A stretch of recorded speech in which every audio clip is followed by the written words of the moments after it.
Hello everyone, today we talk about Roman Galatia and Cappadocia, two countries that at some point were brought under a single province but remained otherwise split under Roman rule for most of the time.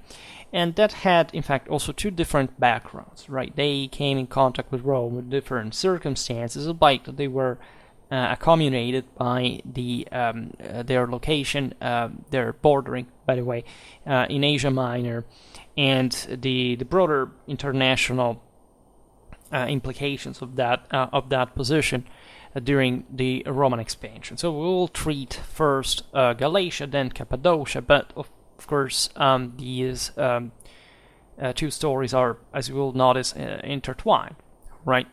So in 25 BC, Amyntas, tetrarch of Galatia from the Trochme tribe, was killed in a campaign against the rebel tribe of the Omonadensi, a people of Asia Minor inhabiting the mountainous area of the Taurus between Cilicia, Pisidia, and Isauria, right? And Amyntas' kingdom was thus transformed into a Roman province. Right, you know, when we were talking about the Galatians were a Celtic people that had settled in Asia Minor at the beginning of the 3rd century BC, and that had there remained, right, actually without creating too much problems to the surrounding powers. I made a video also about the Skordiski that were a chunk, at least, of that Gallic movement that instead remained in the middle of Danube, and that's for the Celtic peoples series, but there is plenty naturally of Roman one as well, given that the Skordiski were finally defeated and basically either moved away or were basically brought under by the Romans.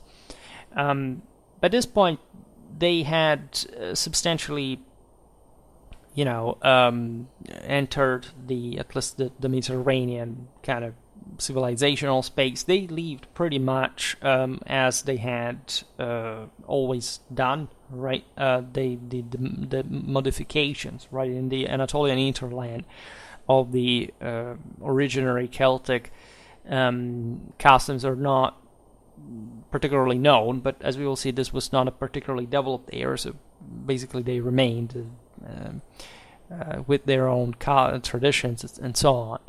And given that they weren't, again, a particularly, imposing power, they had just been following, right, the events of Asia Minor. They had at some point been brought down by this or that power, and Rome now was practically annexating them for good.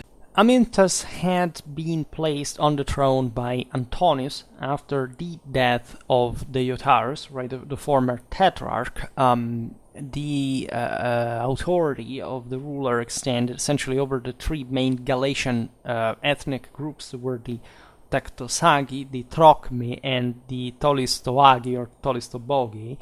The tetrarch as a name comes from the fact that each of these tribes was divided into 4 cantons that elected a leader that could, as you understand here, be elevated to a further overlordship, naturally maintaining again some autonomy, right, by custom of the other groups, and it was all a system of magistrates, mostly military commanders.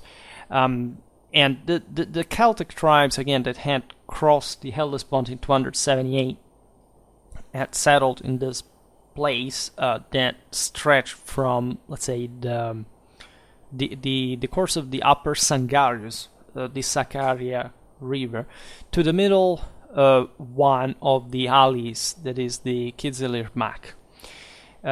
Also, from the other side, you have the western basin of the lake Taka, the Tutsgolu, right? And because of them, right, the region had taken the name of Galatia from the essentially same etymology of Gaul, right? And we will see this probably better also in another video about the Galatians, an idea for the next Celtic people survey, let's say.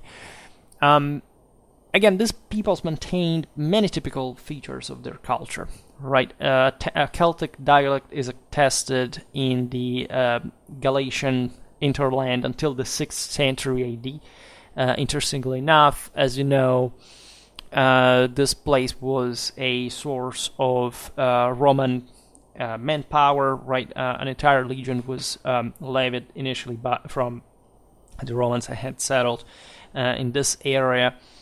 And there is a distinct Galatian spirituality that also brings to some heresies during the course of Christianity that all have, some peculiarity, but we will deal with this also in history of religion.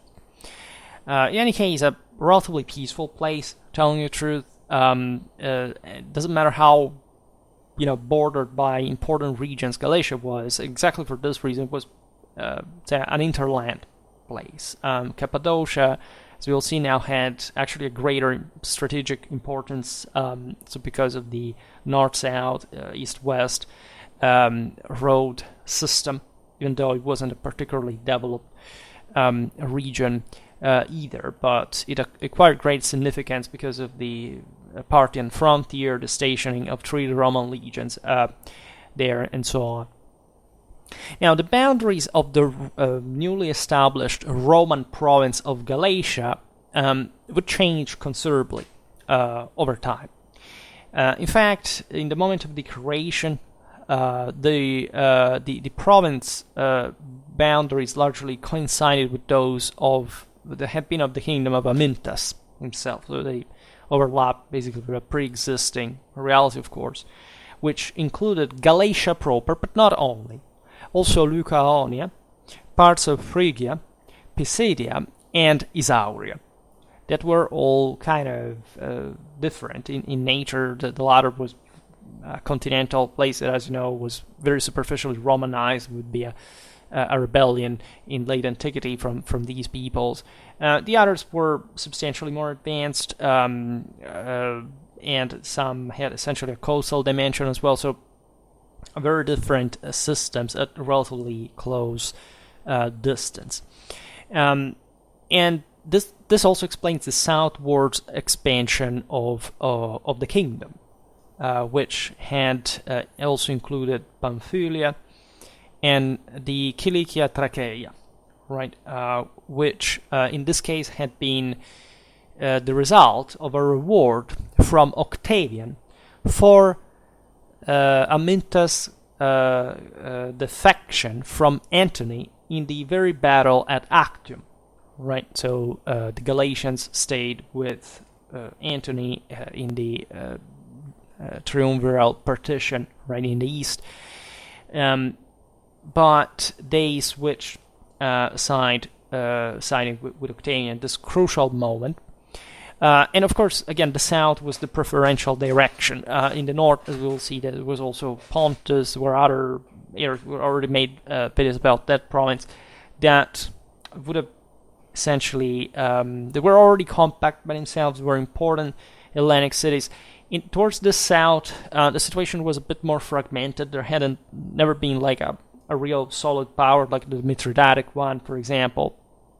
And so the Galatians could aspire to this modest provincial expansion, right? In any case, the new Roman province thus established was placed under a legate who was at first of consular rank. So, importantly enough, considering that the East was still to be gradually consolidated by the Romans. However, later it was often under a legate of Praetorian rank. Ancyra, that is modern Ankara, it was elected as the provincial capital in the very center of Anatolia, so quite stably, and it in fact was the seat of the Galatian koinon and conventus.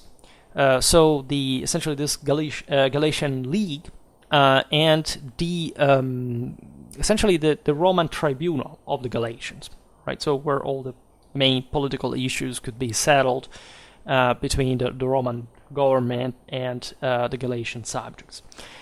A temple was erected in the center of Ancura in honor of the goddess Roma and Augustus, on the walls of which the text of the Res Gestae Divi Augusti and its translation into Hellenic are engraved. Now, this is particularly important because, notoriously, this account of the political and military exploit of Augustus has remained to us in only 2 copies that are also in a very fragmentary state, coming from, in fact, this region, because one that bears only the Hellenic version of the Res Gestae was found in Apollonia of Pisidia, while the other one that bears instead only the Latin version in Antioch of Pisidia. Right. So therefore, the cities have returned such document as both part of the province of Galatia. Right. It's just random. Right. Surely, perhaps because they remain more sheltered for some reason, but they bear witness to this dramatically important ancient document that incarnates the golden era. This province, by the way, would be the only eastern annexation carried out by Augustus, who, for the rest, mostly governed the East through the recognition of the current situations of various client states and so on. So it would be mostly his successors that would create other provinces in the eastern part of the empire. Now, in 6 BC, Paphlagonia was added to Galatia, and in 2 BC, that part of Pontus, which thus took the name of Galaticus, so the Galatian Pontus. This was done probably to again level even the power, the possible power that these provinces would have, because as we will see now, the local governments were seen also in the video about Pontus, were fundamentally autonomous, as it was the case at the time. Also, the Templar state of Comana and the Polemoniac Ponts merged into the province. We're talking respectively about 34-35 and 64-65 AD. With Nero in between, so between 55 and 65, and again with Vespasian, the province of Galatia and that of Cappadocia, with the territories annexed to them, were unified in a larger province, which grouped together thus the central and eastern regions of Anatolia. Right, this surely has to do with the campaigns that were carried out against the Parthians there. So like a mega command in the Anatolian heartland that reminds you of even some later developments. Think about how important for the Byzantine Tagmata, the Anatolian hinterland would be until the Seljuk take over. But this is a bit stretching it too far in comparison. Now in fact, the 2 provinces were definitely separated under Trajan, right? There was none of that kind of enormous, concentration of power, forces, or energies for this bigger province, right? But they tried to see what would happen if they had unified it. And there would be further reductions, by the way, of the same province of Galatia in the following decades, and some just temporary expansion, right? So this tells you a bit what these regions were, because you have to get this about the Roman Empire. That say, at least in a European sense, we understand how important was the continental dimension, for especially with Gaul, Spain, essentially the consolidation of the Danube, where most legions were concentrated. For the rest, Rome was simply ruling on a Mediterranean lake, right, of dramatically developed areas, the interlands of which were not that florid or simply, say, worth like a process of hardcore assimilation. This, especially the eastern regions, here you see you have even a Celtic background in it, albeit substantially different, a bit more Hellenized than one of Central Europe, but were essentially areas of occupation, where it was about forming this protective belt, especially against the Parthian raids, in areas that the deeper you went towards the east, and the more, say, open and relatively undefined they were from a territorial point of view. Of course, there were important boundaries also, if anything, just geographically, they were out in client states and all this stuff, but they were at times also entities of more recent creation. They didn't really have much of a local power on their own, so these adjustments were kind of normal, and they corresponded to broader Roman needs, politically and strategically, that here we won't digress on. We can see in another video, but just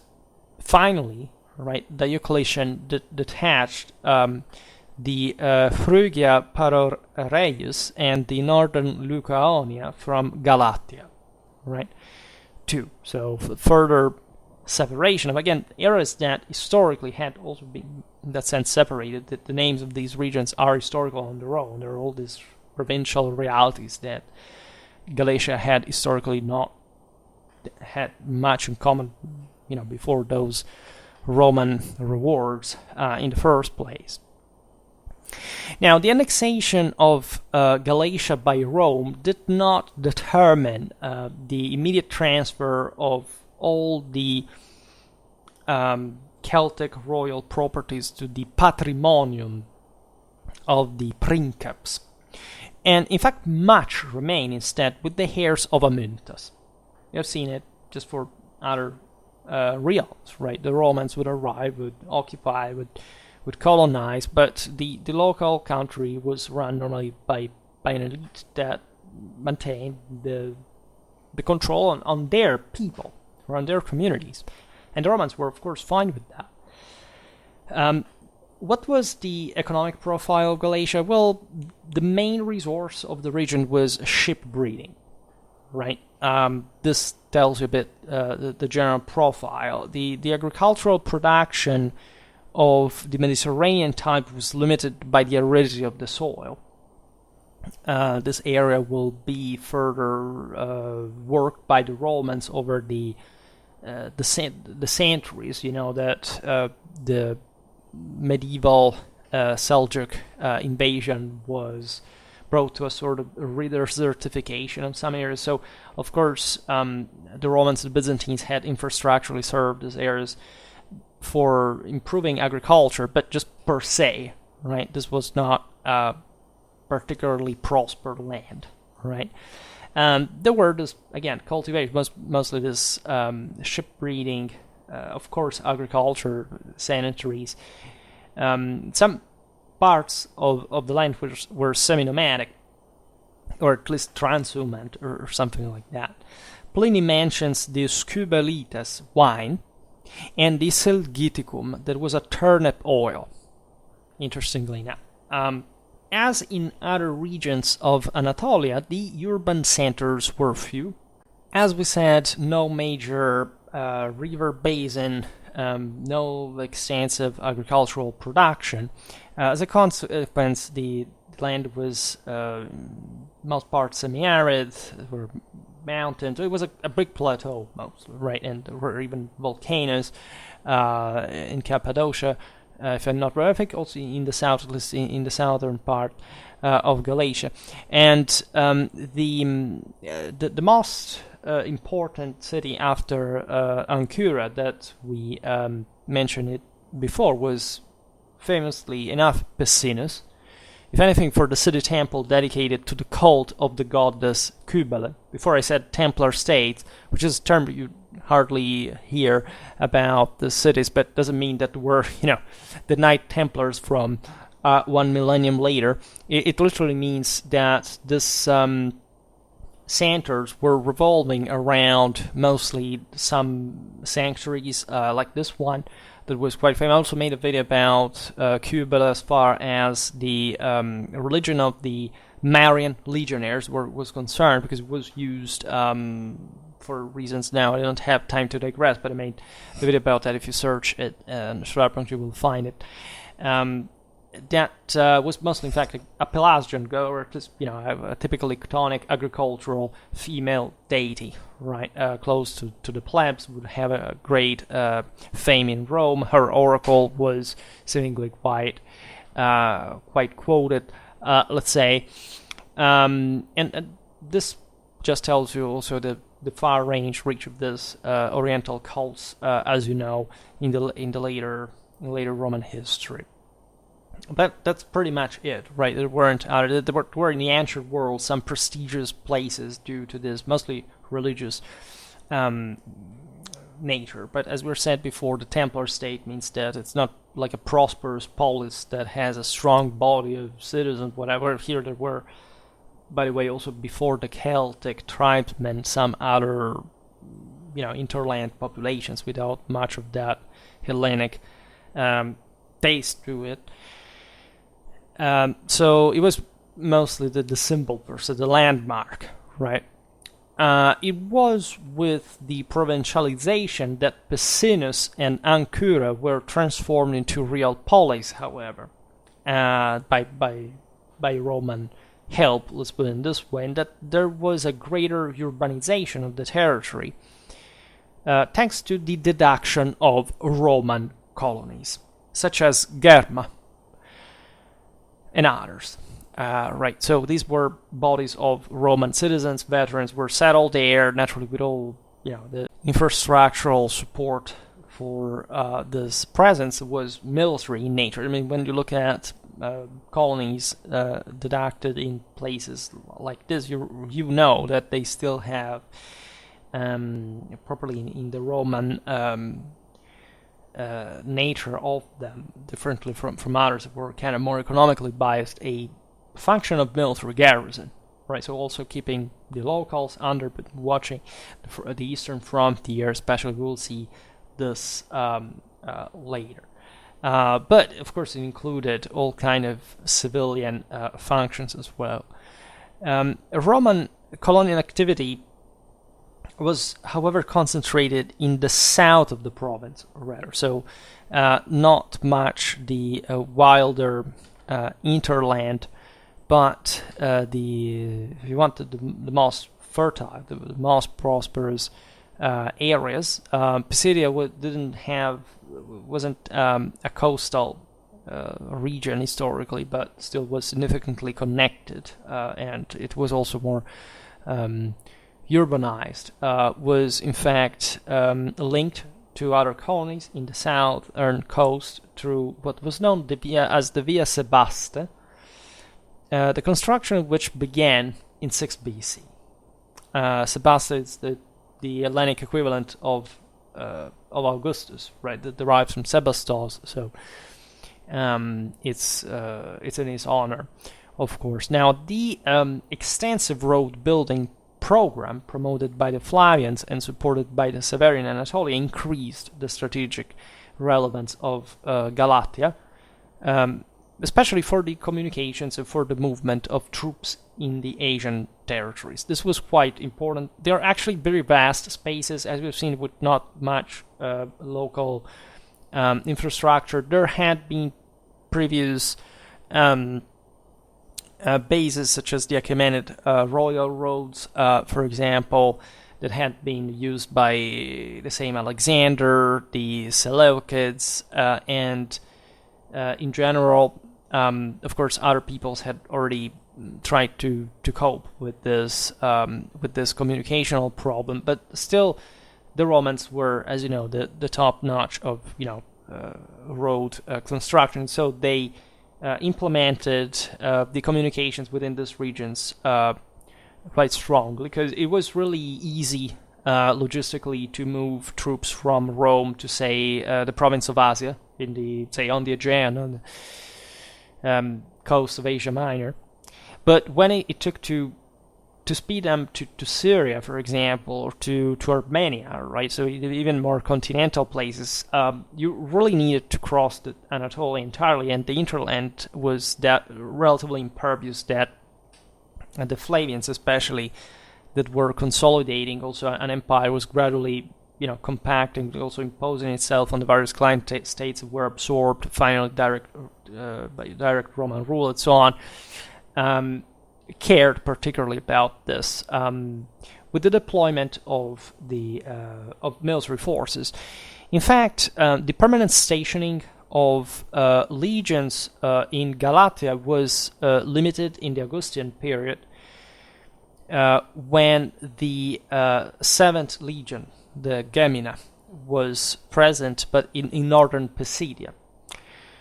Later on, things would at least be concentrated, for as we'll see now, in Cappadocia, but still with that important Galatian tract that had to make them march fast in case, especially for reinforcements of whichever other forces had to go back and forth from the Parthian frontier to some more civilized places.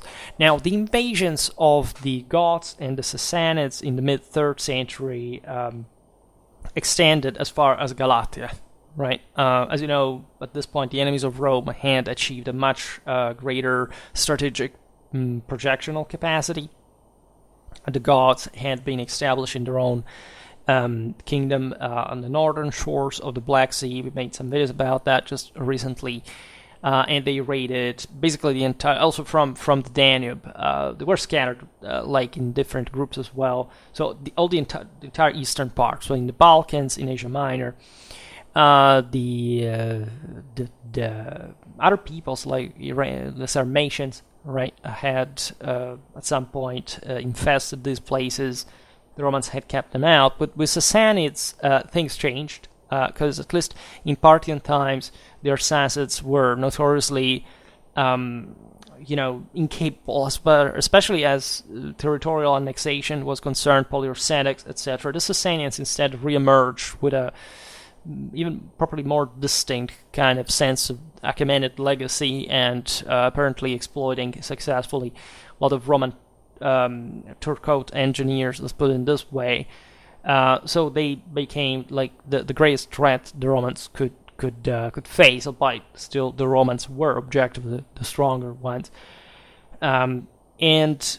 So Galatia was just one of the various provinces that fell at some point even under the,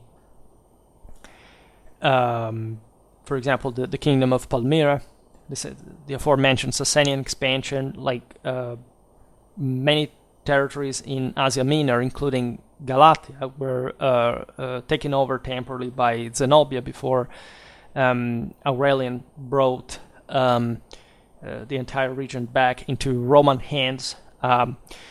So at least in the 3rd century, it was a bit of roller coasting, but overall, as you know, this land's eventually remaining actually the very heart, especially of Byzantine military base later on until the 11th century.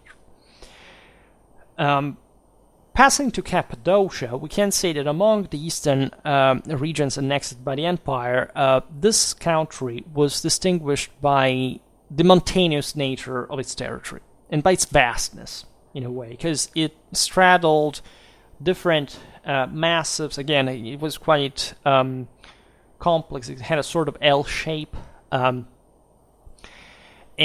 while there were also important mountain ranges in other provinces, this didn't affect so much the let's say the local say the distribution of the local resources and how to access them as much as this, right? If you look at the mountainous hinterland of the aforementioned, like in the south of Galatia, between Cilicia up to in fact say the Lycians, and so on, you have mountains coasting all along the coast, right?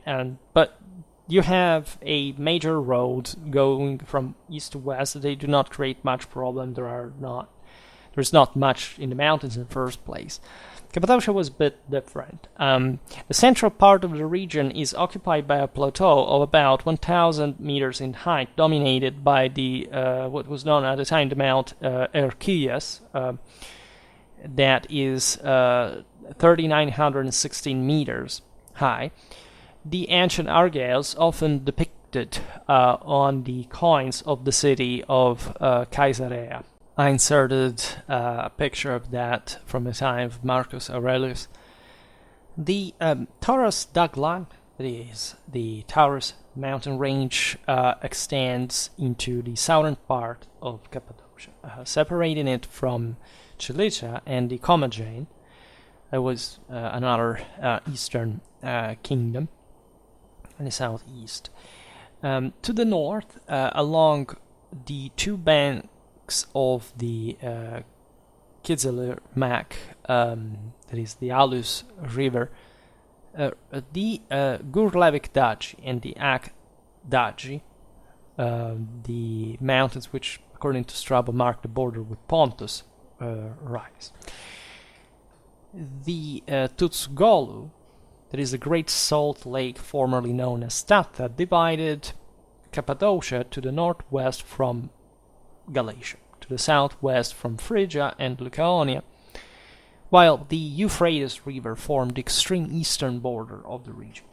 So it went pretty far east, right? The Euphrates Valley will be always very strategic, especially upstream by the side of the Romans and the Byzantines to invade Mesopotamia, as you know. And the internal paths that lead to it are very, say not excessively mountainous, right? But they are very much deep in land. So you must have substantial supply lines supporting this such expeditions that, however, can really make the Persians bleed. Given that, as you know, they are starting to found most of their centralized power, at least as a proper state in Mesopotamia, rather than the Iranian plateau, that instead is similar to these areas, by the way. It's the broader Mashrek. Strabo reports a distance of 1,800 stadia, that is about 332 kilometers, between Pontus and the Taurus Mountains, while 3,000 stadia, that is 552 kilometers, from Phrygia to Lycaonia to the Euphrates.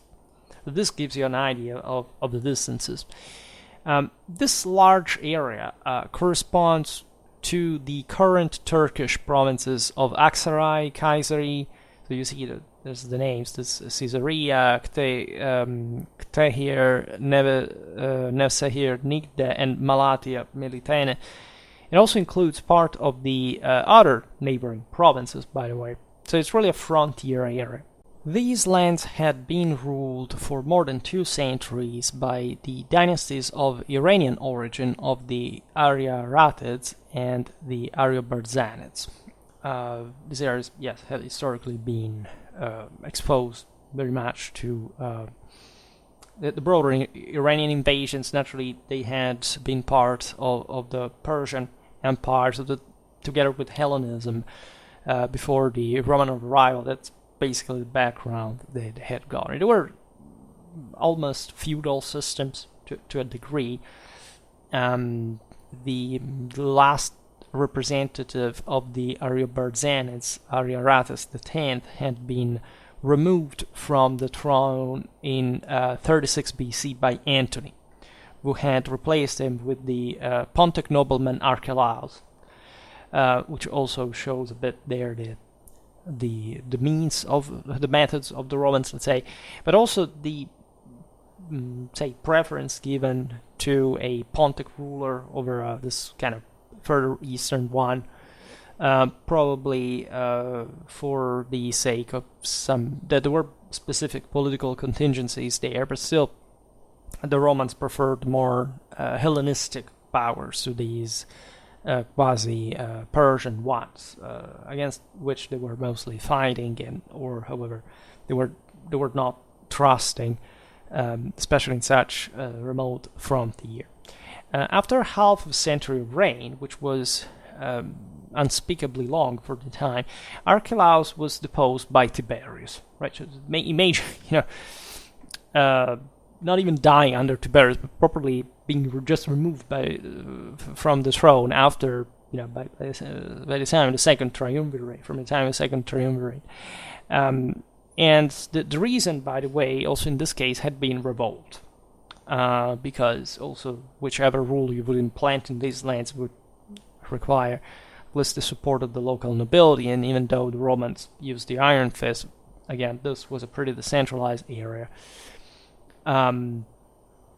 Archelaus was summoned to Rome on this occasion, where he died, finally. His reign was redactum in provinciam, literally, so basically subsumed in a provincial administration, newly established ad hoc, to Quintus Veranius, that was a legate of Germanicus, while he was in the east, as during his presence there. Later, a procurator Augusti was appointed, who was of equestrian rank, right? So this was an area that was acquiring ever more strategic relevance for the emperor to take care of matters more directly and not really entrusting it to a senator, etc. And this guy was in charge of the auxiliary troops stationed there too. Between 54 and 55 AD, it was decided, for this essentially military reasons, to expand Cappadocia further, uniting it to Galatia, as we were saying before, and essentially concentrating the power of the local ruler, the governor. That was the point. This was done under the command of Cnaeus Domitius Corbulo, the great general of Nero, that would manage essentially to crush the Parthians and essentially carrying out the first fragmentation of Persia in that context. And for the years 61-63, Lucius Caesenius Paetus. With the conclusion of the campaigns in Armenia, that was just next door, and as you know was a bit like pretty unstable country, was essentially a proxy either of the Romans or the Parthians, and very difficult to simply control directly from both sides. The two regions, Galatia and Cappadocia, were separated again for a decade. Then they would be reunited by Vespasian, who created a large province grouping Cappadocia and Galatia, but also Armenia Minor. So with a further extension of this military command, basically, on the frontier. And in this case, by the way, also Isauria, Lycaonia, Paphlagonia, Pisidia, and even Pontus were included. So really a major province all around it. However, was too large to be effectively maintained, because it brought together peoples that had, even just if in an administrative sense, were habituated to rule themselves separately. So it was mostly, again, a strategic move for coordinated the local military command. In fact, a legate of consular rank was now placed in charge of the government of this vast administrative unit that now also was, within a more compact Roman presence in the area. So there was no risk of some sort of hijacking or civil war starting from that, whatever. And this was connected also with Syria. This front effectively coped with the Parthian incursions throughout the Near East, right? The richer lands of Syria were surely the first target of the Parthians, but of course they had to overrun first other Roman outposts scattered in the Cappadocian plateau, for example, from which the Romans could still maintain substantial forces supplied also from, as we've seen, the rest of Asia Minor. So Roman defensive strategy was quite effective, as much as actually the offensive one, which is often overlooked even in this, let's say, faraway contexts, right? They were objectively the most difficult to manage in that regard, right? It was surely much more difficult to operate here overall in terms of costs than, say, of course, in Europe, for obvious reasons, right? So never be fooled by the sense of how much like effort just Rome had to do to, first of all, defend, but also consider how more important the East was for Rome compared to, for example, Central Europe, and the Parthians really representing this constant threat, because you could even overrun Mesopotamia, you could engulf Persian civil war, but you couldn't enter the Iranian plateau. So it was as difficult at a point to approach it, even just from Armenia or Cappadocia, right? And this required a lot of work, a lot of infrastructure, a lot of forts, a lot of intelligence, not just knowing what could be expected or not, and substantial. For we will talk about the Eastern Frontier per se. The situation changed again between 107 and 113, when Trajan organized the province of Cappadocia and Armenia Minor, separate from the rest. To it were later added the province of Armenia until 118 at least, the Ptolemaic Pontus, the Galatian one, that, by the way, converged under Severus Alexander into a new Pontic province as a consequence, as well as eastern part of Galatia around Ottavium, which had been the Trochmian capital. Under Diocletian, Cappadocia was definitely reduced with the detachment of Ptolemaic Pontus and Armenia Minor. So also this land, of course, mostly was molded according to the Roman necessities, mostly in a strategic sense, right? There weren't enormous resources, but Cappadocia, in spite of all, was a fairly wealthy region, in spite of being largely occupied by barren plateaus and rugged mountain traits. In fact, there are some fertile valleys along the lower reaches of the Alis River, the plains around Tyana and Kibistra, and the Mediterranean plateau, which allowed the cultivation of Mediterranean plants such as wheat, olives, wines, and various fruit trees. There were also numerous livestock farms, especially horses.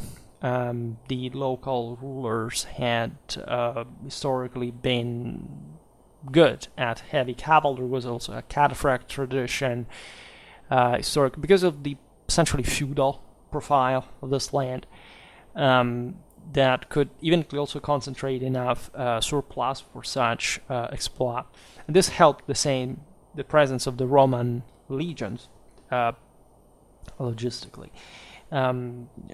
Horses, but also mules and sheep, just like in Galatia, which constituted, by the way, also in of themselves a good fraction of the tribute that the region paid historically to the great king, to the king of kings in Achaemenid times. Right? It was their traditional good.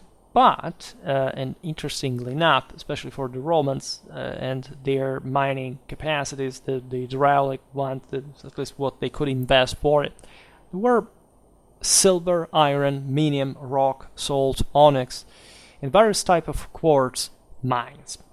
Right, so this made the region quite valuable given its geological formation. And with the transformation of Cappadocia into a Roman province, the confiscation of the local royal properties by Tiberius, mines and quarries also became part of the emperor's patrimonium as a strategic asset. Naturally, the previous mines and quarries had already been exploited by the local kings. They in fact said, this is ours, and now it passed to probably the emperor asset, right? So something that was private in a sense, right, to dispose by the emperor, but still, in that sense, public and in the hands of the central state, and understandably so. Together with a good fraction of the arable land, the imperial house of Rome therefore acquired control of considerable resources, and it was perhaps thanks to this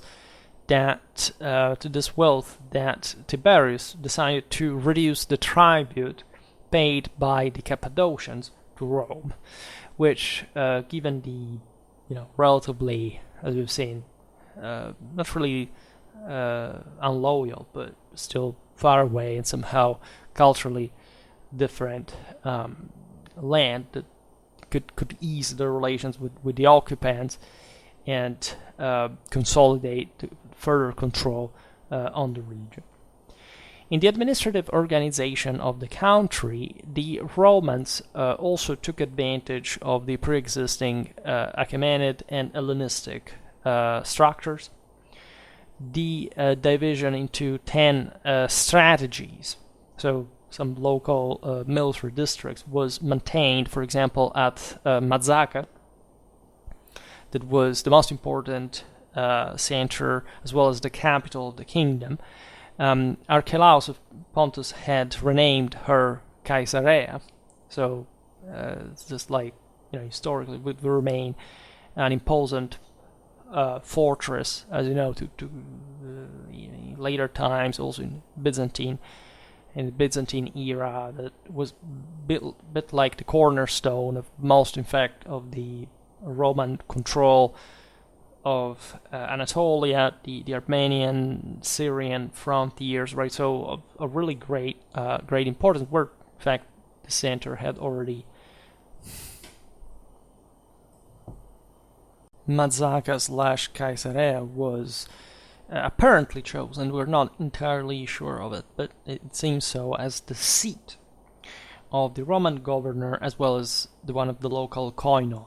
So the representation to the former, the local representation to the former. There were surely Roman efforts to establish colonies, such as Archelaus, Faustiniana, and Tyana, in both like pre-existing foundations, but also in new ones. So to again compact even more on the militarized frontier the Roman presence. The urban centers in Cappadocia were, however, few. Right, Strabo considers only Tyana and Mazzacca as real cities, but for example, he defines Coman as a polis as well.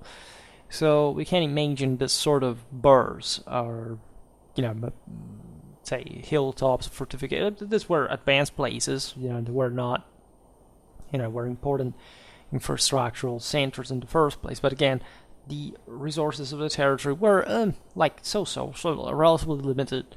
So it was not like a prosperous metropolis or something, but what it took definitely to preside the territory.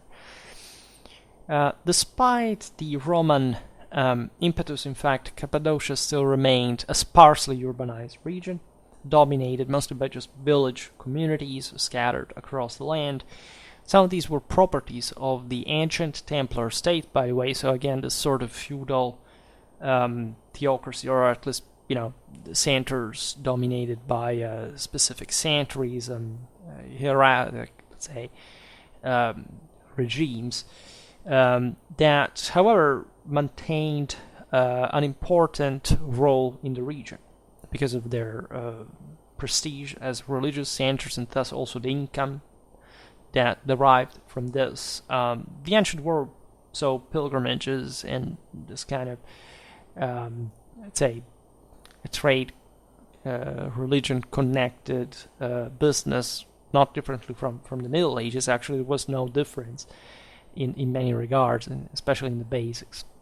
The famous temple of the goddess Ma had more than 6,000 hieroduloi, that in this sense stands for sacred slaves, right? So slaves of also probably the the priests that officiated the rites for the goddess in the sanctuary and so on. This was at the time of Strabo, describes it, while there was also that of Zeus at the NASA that had 3,000 attendants and 15 talents of annual income. This gives you a dimension of power. These were essentially guilds. Imagine, again, not differently from ecclesiastical property in the Middle Ages, attached clienteles, power, income. It's, again, the same. I detest when people want to portray the ancient and medieval world as two essentially different things as far as this kind of social aspects are considered. Too much, anti-traditional and anti-religious consideration in the first place, creating this bias. The creation of a border on the Euphrates made Cappadocia a strategically important region, as we already observed. Under the Flavians, roads were built and upgraded throughout the entire region to connect Anatolia with the eastern border areas. That's where you have 3 legions settled here. The Duodecima Fulminata encamped at Melitene, Malatia. A second legion probably in Satala, where the, in fact, Sexta Decima Flavia Firma and the Quinta Decima Apollinaris would be later stationed, because we do not know sometimes where some legions were at a given moment, but we know that these encampments existed and or that there was the presence of another legion. Here we know. The presence of stable military forces, however, did not spare Cappadocia as much as Galatia, as we've seen from the ruinous invasions of the Goths and the Sasanians, also here, plus the Palmyrene domination interlude that was, however, put down, in fact, quite quickly by Aurelian. So you get more or less the profile of these continental provinces that are thus particularly profiled, that have, say, modest resources. All right, they're not poor regions, but not rich either. There are certain specific assets, but the general endemic and concentration agricultural output is not enormous. In any case, we will observe other, the neighboring provinces, time allowing, in other dedicated videos. For today, I stop it here. I just hope that you enjoyed this video. If you did, please share it, otherwise leave a like or subscribe to my channel if you're interested in my upcoming content. As always, I thank you heartily for listening to me. I wish you a nice time and see you next time. Bye.